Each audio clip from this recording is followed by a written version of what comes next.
শীতের আগমনে বাঙালিয়ানার সাজে তোমাদের জন্য এক প্লেট শীতের আবেগ নিয়ে চলে এসেছি। এর জন্য প্রথমে একটি হাঁসকে কেটে পুড়ে পরিষ্কার করে নিয়েছি। প্রায় সময় আমি পাটায় বাটা মশলা দিয়ে রান্না করতে পছন্দ করি, তো আজকেও আমি ভেবেছি হাঁসটা আমি পাটায় বাটা মশলা দিয়ে করব। এর জন্য প্রথমেই ধনে আর জিরা ভালো মতো বেটে নিয়েছি।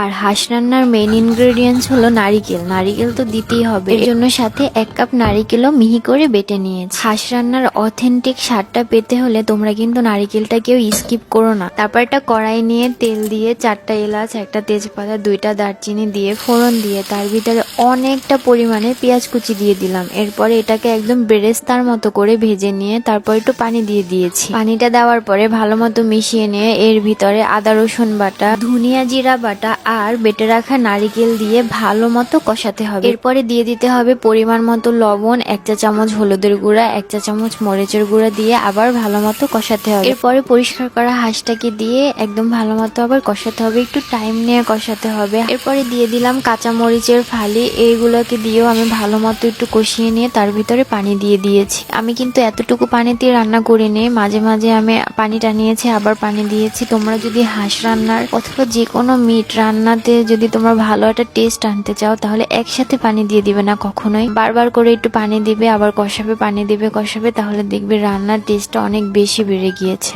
এই তো আমার রান্নাটা শেষ, তোমরা দেখতেই পাচ্ছ এটার কালারটা কিরকম আর গ্রেভিটা কতটা লোভনীয় হয়েছে। তোমরা কিন্তু চাইলে বাসাতে খুব সহজ অথেন্টিক মজাদার হাঁস রান্না করে নিতে পারো, সাথে পিঠা বানিয়েও নিতে পারো। আমি 3 ধরনের পিঠা বানিয়ে নিয়েছিলাম অফ ক্যামেরাতেই। তোমরা বলবে অবশ্যই প্লেটারটা কেমন হয়েছে আর আমার সাজটা তোমাদের কাছে কেমন লেগেছে। So enjoy.